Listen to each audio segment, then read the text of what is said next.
Всем привет! Сегодня в нашем подробном разборе материалов мы погрузимся в исследование, пожалуй, самой глубокой тайны человеческой физиологии. И самое интересное, что эта тайна все это время скрывалась у нас прямо перед носом, на самом видном месте. Речь пойдет о процессе, который происходит с каждым из нас прямо сейчас, каждую секунду. Процессе, который служит абсолютно железобетонным фундаментом как для древнейших духовных практик, так и для современных строго научных протоколов. Так что давайте не будем терять время, сразу погрузимся в эту тему и откроем для себя истинную силу, скрытую в каждом нашем вдохе и выдохе. В проанализированных нами материалах есть один парадокс, который, честно говоря, просто поражает воображение. Задумывались ли мы когда-нибудь, как так вышло, что на протяжении тысячелетий совершенно разные системы знаний приходили к одному и тому же выводу?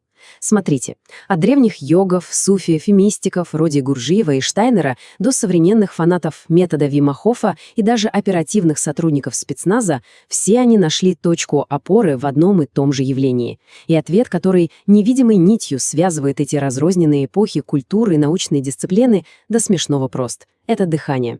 Сегодня мы детально разберем, почему именно дыхание оказалось этим самым универсальным общим знаменателем.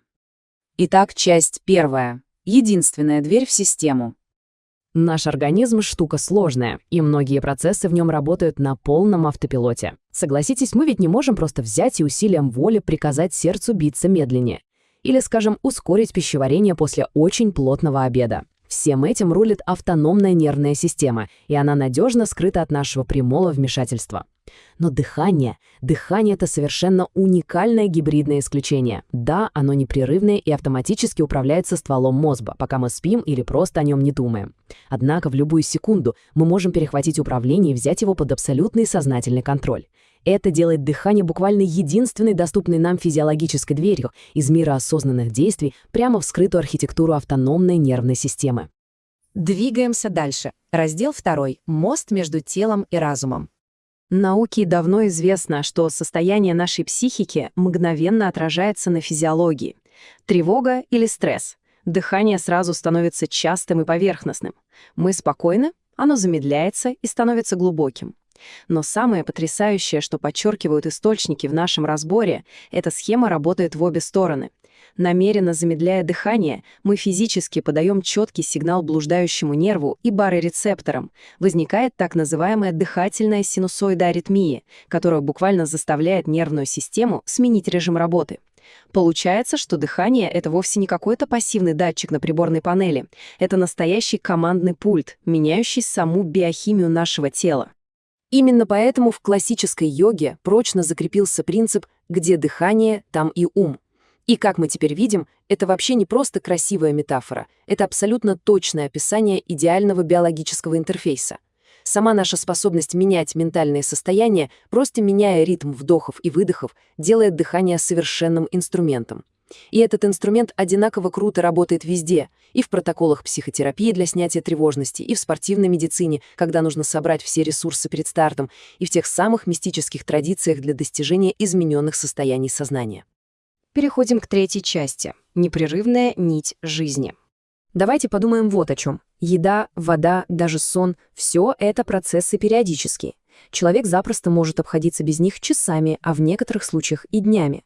Но дыхание — это непрерывная нить. Она начинается ровно в момент нашего первого вдоха при рождении и обрывается только с нашим последним выдохом. Этот процесс буквально на физическом уровне очерчивает абсолютные границы человеческого существования, и он не останавливается ни на одну секунду в течение всей нашей жизни.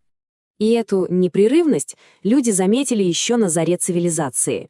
Это даже зашифровано в самом языке. Посмотрите. Латинское «spiritus», греческое «пневма», санскритское «прана», ивритское «руах». Во всех этих древних языках понятие физического процесса дыхания лингвистически на 100% слито с понятием жизненной силы или духа. Для древних культур было совершенно очевидно, что дыхание — это нечто куда более глобальное, чем просто скучный механический обмен газами в легких. Для них это было само присутствие жизни в теле. Часть 4 нашего обзора. Пространство для безопасного поиска. Когда мы понимаем эту фундаментальную связь тела и разума, возникает логичный вопрос. А как это применять на практике? И почему именно дыхательные практики стали, так сказать, главной лабораторией для самосовершенствования? А ответ кроется в их невероятной безопасности. Представьте, если мы попытаемся напрямую силой воли вмешаться в сердечный ритм или химию мозга, это может закончиться плохо. А вот дыхание прощает нам эксперименты. Мы можем его намеренно замедлять, агрессивно ускорять, задерживать на долгое время, и в разумных пределах это не наносит организму никакого необратимого вреда. Такая безопасность дает каждому из нас уникальное пространство, где можно легко развивать навыки саморегуляции и получать моментальную биологическую обратную связь, причем вообще без всякого сложного медицинского оборудования. И 5-й раздел — универсальная конвергенция. И вот именно эта безопасность и доступность привели к одному из самых поразительных явлений в истории, которое мы нашли в источниках. Индийская пранаяма, даосская работа с энергией ци, ритмичные суфийские зикр и то самое современное квадратное дыхание военных. Все они появились в совершенно разных уголках планеты в разные эпохи. У них не было интернета, они не передавали друг другу знания напрямую, и тем не менее все они абсолютно независимо пришли к одним и тем же паттернам. Равномерные фазы вдоха и выдоха, удлиненный выдох для мощного успокоения и задержки дыхания для концентрации. То, что такие разные системы нашли одну и ту же закономерность, доказывает нам только одно. Это никакое не случайное культурное совпадение, это отражение универсальных принципов физиологии человека. Подводим итоги. Синтез. Дыхание как фундамент. Если сплести воедино все нити науки и мистицизма из наших материалов, становится кристально ясно, дыхание — это универсальный главный ключ. Судите сами. Оно уникально тем, что работает на автомате, но полностью подчиняется нашей воле. Оно непрерывно и обеспечивает саму жизнь. Оно работает как двусторонний канал связи, способный переключать режимы нашей нервной системы. Оно дает нам безопасную площадку для тренировок. И, наконец, его эффективность доказана совершенно независимыми традициями на протяжении всей истории человечества. Вся эта комбинация доказывает, внимание к дыханию — это не какой-то мимолетный тренд из соцсетей. Это научно и исторически обоснованный фундамент для управления своим телом и сознанием.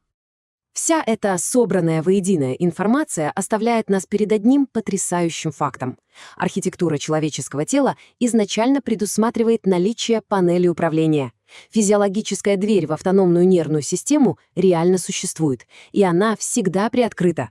Инструмент для того, чтобы изменить свой эмоциональный фон, настроить физический тонус или даже поменять восприятие реальности, доступен нам каждую секунду, в каждом новом вдохе. И главный по-настоящему глубокий вопрос, который оставляет после себя этот разбор материалов, звучит так. Теперь, когда мы точно знаем о существовании этого совершенного встроенного в нас механизма, как каждый из нас решит распорядиться этим универсальным ключом?